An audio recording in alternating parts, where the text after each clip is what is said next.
해마다 이 언론이나 여론조사기관에 그 해 어떤 말이 제일 이슈가 됐고 유행을 했는가, 이걸 조사해서 올해의 단어라는 것을 선정을 한답니다. 최근 몇 년간 어떤 단어가 선정이 됐는가를 제가 좀 조사를 해봤는데요.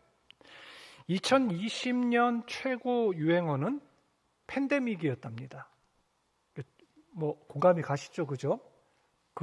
아무래도 코로나19가 시작되었던 해라 전염병 공포가 전 세계를 휩쓸었기 때문에 아마 팬데믹이라는 그 단어가 가장 이슈가 되었습니다.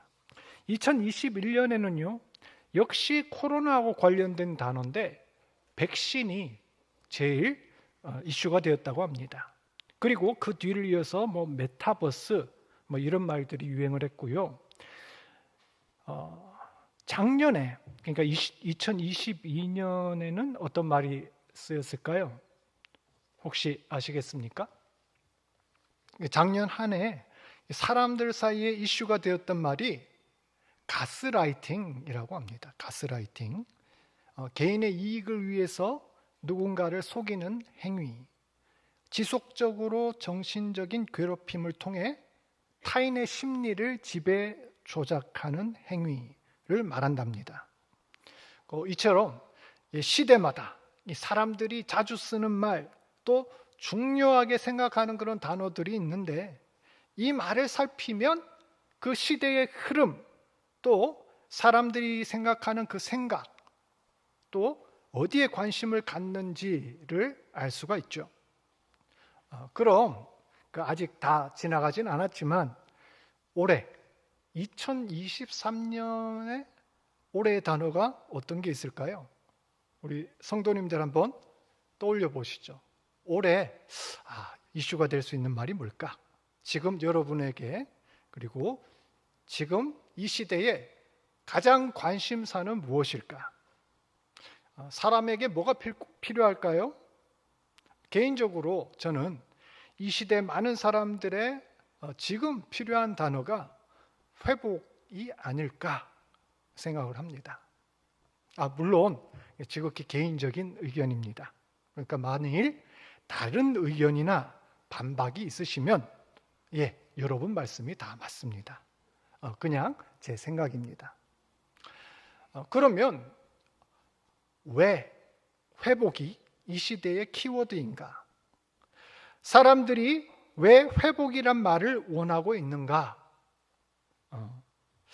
회복이라는 이 말, 영어로는 힐링이죠. 힐링, 리스토레이션이라고 하기도 하고요.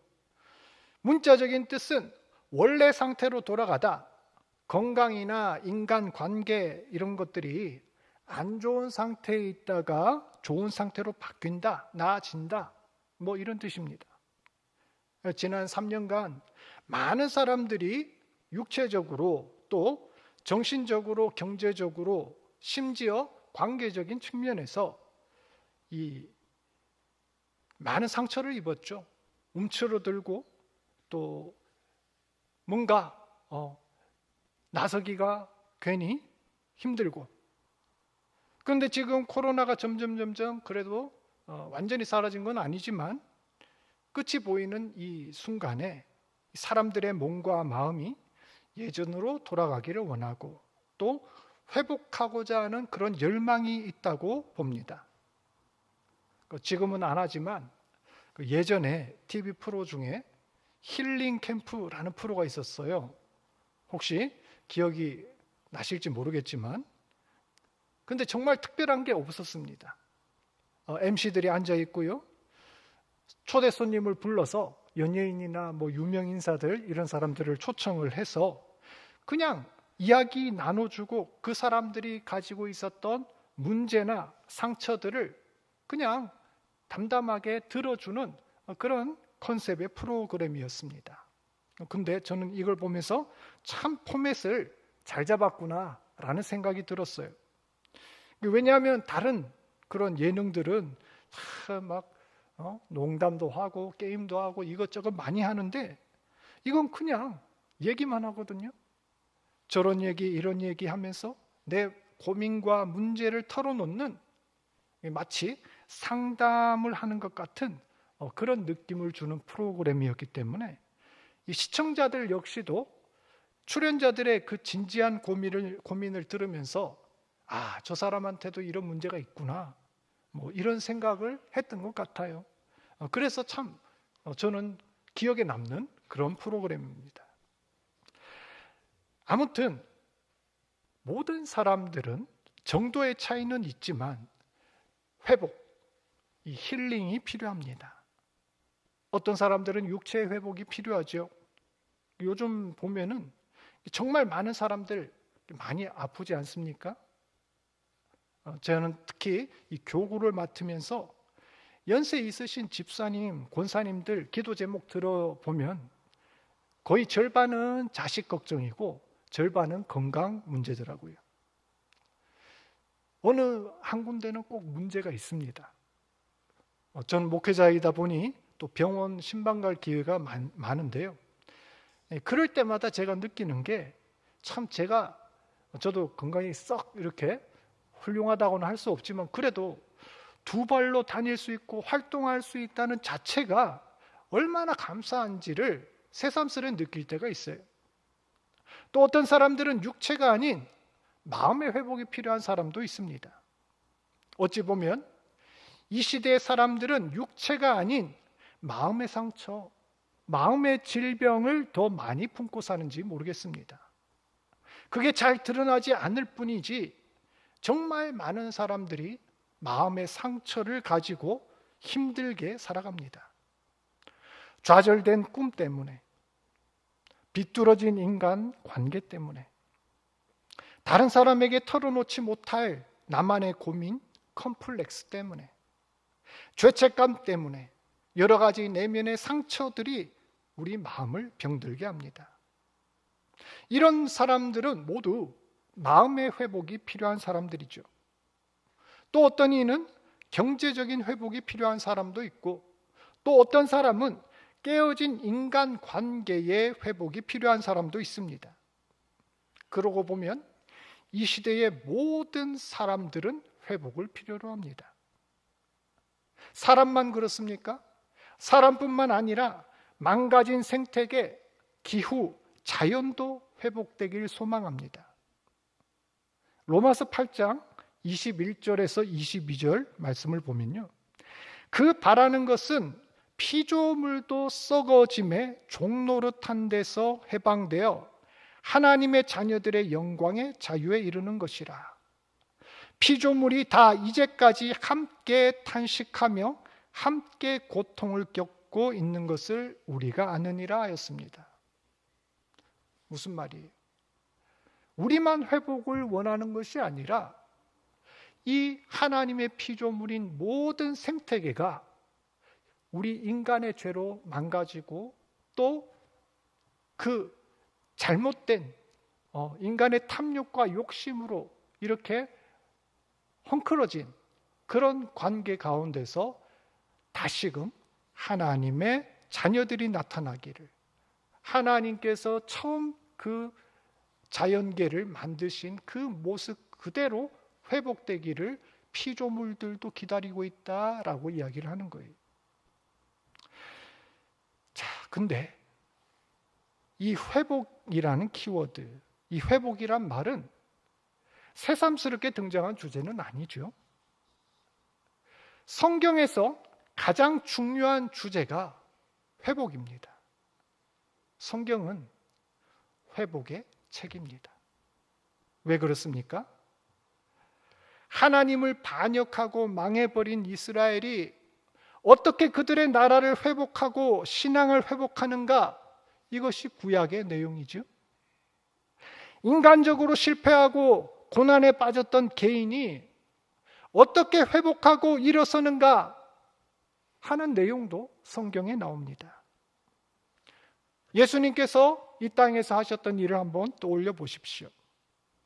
병든 자를 고치시고 마음이 상한 자를 위로하시고 가난하고 포로된 자, 눌린 자를 자유롭게 하는 일을 하셨습니다. 예수님께서 하신 그 사역을 다른 말로 하자면 회복시키는 일이었습니다. 십자가에 못 박히신 그 구속사역 역시 죄로 파괴된 인간과 하나님 사이를 회복시키는 것이었습니다. 한마디로 성경의 관심이 하나님께서 어떻게 인간을 회복시키는가에 있다는 겁니다. 근데 특별히 하나님께서는 이 인간을 회복시킬 때 반드시 거치는 과정이 있습니다. 그저 눈에 보이는 그런 증상이나 문제만 해결해 주시는 게 아니라 더 근원적인 것, 그 문제의 근원을 고치시고 치유하기 위해서 스스로 자기 자신을 돌아보도록 질문을 던지십니다. 우리가 이 병원이나 정신과를 찾아가 보면 의사나 상담사들이 이 사람을 약을 주고 치료하기 전에 뭐가 문제인지 알아내기 위해서 여러 가지 질문을 던지지 않습니까? 마찬가지로 하나님께서도 성경 가운데서 우리 인간의 회복과 문제를 진단하기 위해서 질문을 던집니다. 이 질문을 통해서 하나님께서는 우리가 문제가 뭔지 깨닫게 하시고 하나님께서 만지시고 치유하길 원하는 게 뭔가, 보다 근원적인 것이 뭔가 돌아보게 한다는 겁니다. 그리하여 우리가 온전히 회복되고 하나님 앞에서 새롭게 되는 계기를 만드십니다. 오늘 우리는 하나님께서 우리를 회복하시기 위한 질문 가운데 첫 번째 질문을 살펴보려고 합니다. 오늘 아까 읽었던 창세기 3장 9절 말씀 우리 자막에 한번 띄워주실래요? 창세기 3장 9절 같이 한번 읽겠습니다. 시작.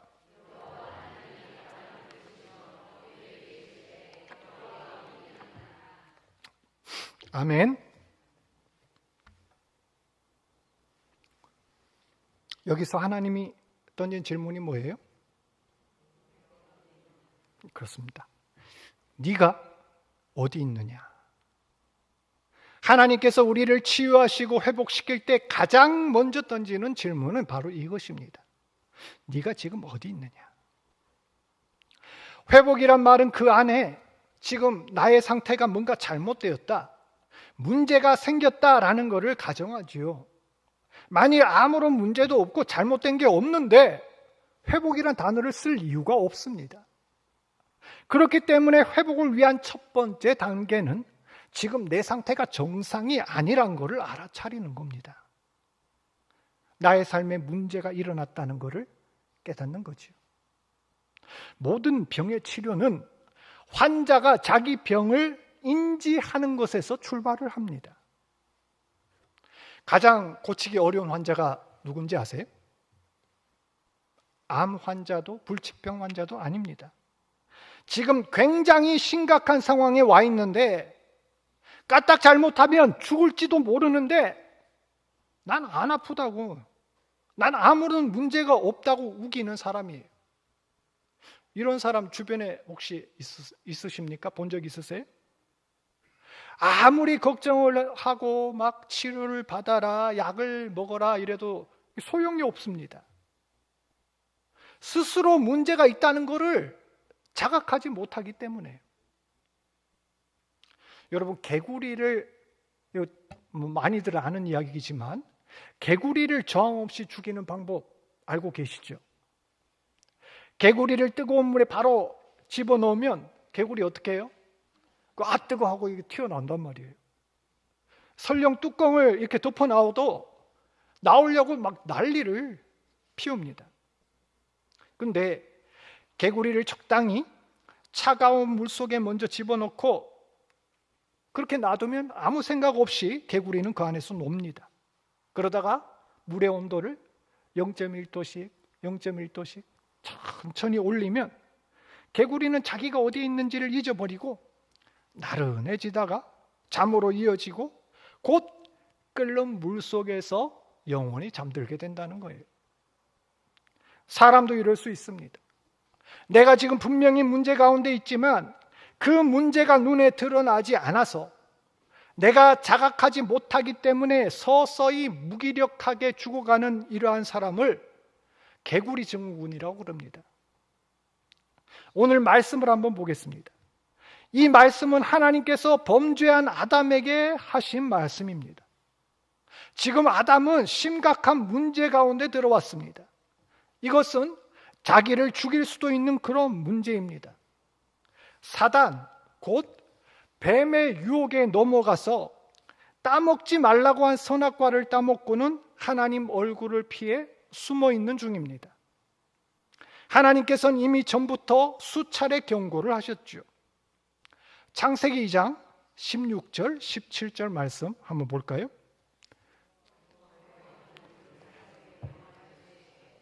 각종 나무의 열매는 네가 임의로 먹되 선악을 알게 하는 나무의 열매는 먹지 말라.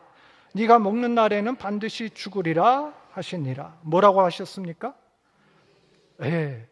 다른 건 다 먹어도 선악과만큼은 절대 먹지 말라 하셨습니다. 그걸 먹으면 어떻게 된다고요? 그냥 죽어요? 반드시 죽습니다. 근데 이 뱀, 사단이 나타나서 아담을 타락시킵니다. 어떻게 타락을 시켜요? 조금씩 치밀하고 교활하게 죄 가운데로 빠지게 하죠.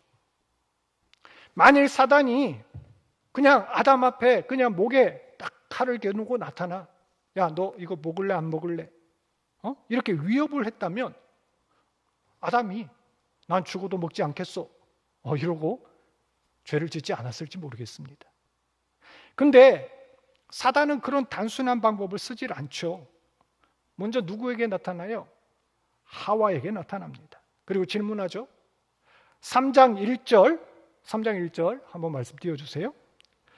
보면 하나님이 참으로 너희에게 동산 모든 나무의 열매를 먹지 말라 하시더냐? 이 질문 내용을 보면 묘하게 하나님 말씀과 다릅니다. 차이가 뭡니까? 하나님이 동산 모든 나무 열매들 중에서 선악과만 먹지 말라 했는데 이 말을 교묘하게 바꾸죠. 그러자 여자가 대답을 합니다. 동산 중에 있는 나무 열매는 먹지도 말고 만지지도 말라. 너희가 죽을까 하노라. 자, 여기서 하나님의 말씀이 다시 한번 달라지죠. 어떻게 달라져요? 선악과를 먹으면 반드시 죽으리라였는데 뭐라고요? 죽을까 하노라. 이때 뱀이 말합니다. 네가 결코 죽지 아니하리라. 결정적인 순간에 하나님의 말씀을 전적으로 부정하고 반대해 버립니다. 여러분 지금 이 과정이 눈에 보이십니까? 사단은 조금씩 우리에게 다가와서 하나님 말씀을 조금씩 바꾸기 시작하고 마침내 결정적인 순간에 우리를 문제 가운데 빠뜨려 버립니다. 마치 개구리를 조금씩 온도를 높여 죽이는 것처럼 우리가 자각하지 못하게 만든 채 죄 가운데 빠뜨리는 겁니다. 아담은 자기도 모르는 사이에 선악과를 따먹고 죄를 저지릅니다. 아니, 어쩌면 알았는데 이 정도는 괜찮겠지. 당장 내 삶에 문제는 생기지 않으니까 크게 문제 삼지 않았을지도 모르겠습니다. 하지만 선악과를 따먹자마자 인간은 자기가 감당할 수 없는 그 결과를 맞닥뜨리게 됩니다. 어떤 결과가 찾아왔을까요? 첫 번째는 두려움입니다. 내가 죄를 저질렀다는 사실에 대한 두려움, 다른 사람의 비난에 대한 두려움, 하나님이 나를 벌하실까 하는 두려움, 더 나아가서 죽음에 대한 두려움이 아담을 삼키게 됩니다. 이런 두려움은 죄를 지은 사람이 겪게 되는 보편적인 과정입니다. 하나님과 관계가 끊어져서 하나님이 주시는 평안과 기쁨을 더 이상 누리지 못하기 때문에 본능적인 두려움을 가지게 됩니다. 두 번째는 부끄러움입니다. 선악과를 따먹은 다음에 아담과 하와는 스스로 벗었다는 사실을 깨닫고 무화과 나무 잎을 따서 자기 몸을 가렸다라고 하죠. 또 9절 말씀에 하나님의 낯을 피하여 동산 나무 사이에 숨었다라고 기록합니다. 이런 부끄러움은 기존의 상태에서 벗어났다라는 거죠. 기존의 온전한 세계관이 오염되었기 때문에 삐뚤어진 세계관으로 세상과 나를 보니 자꾸만 나를 부끄럽게 여기고 자기를 외부의 것으로 가져와 치장하고 위장하게 됩니다. 세 번째는요, 책임 전가입니다. 범죄자들의 특징 중에 한 가지가 자신의 잘못을 책임지려고 하지 않습니다. 사회 탓, 환경 탓, 다른 사람 탓으로 그 원인을 자꾸 돌리려는 성향이 있다고 합니다. 선악과를 따먹은 후에 아담의 모습이 그렇습니다. 그는 자기 잘못을 인정하지 않고 하와 때문이라고 합니다. 하와는 뭐라고 해요? 뱀 때문이라고 합니다. 결국은 이게 어디까지 연결될까요? 자신의 죄를 하나님께까지 전가하게 됩니다. 하나님, 당신이 저 여자 만들었지 않습니까? 하나님이 저 뱀을 막아주지 않아서 이런 거 아닙니까? 애초에 선악과를 만든 하나님 문제 아닙니까? 결국 뭐예요? 문제와 책임이 다 하나님께 돌아갑니다. 이러한 두려움, 부끄러움, 책임 전가는 모두 범죄의 결과입니다. 지금 아담은 자기도 모르는 사이에 아주 심각한 상황 가운데 있습니다. 생명의 근원 대신 하나님으로부터 분리되어서 죽음이라는 운명 앞에 놓이게 된 거죠. 이때 하나님이 질문하십니다. 아담아, 네가 지금 어디 있느냐? 저는 이 질문이 단순히 하나님이 지금 어디 있는지를 알고 싶어서 하나님께서 아담을 부르려고 한 질문이 아니라고 생각합니다. 전지전능하신 하나님이, 천지의 모든 걸 아시는 하나님이 설마 아담이 숨었다고? 아담이 어디 있는지 몰라서 이를 부르시겠습니까?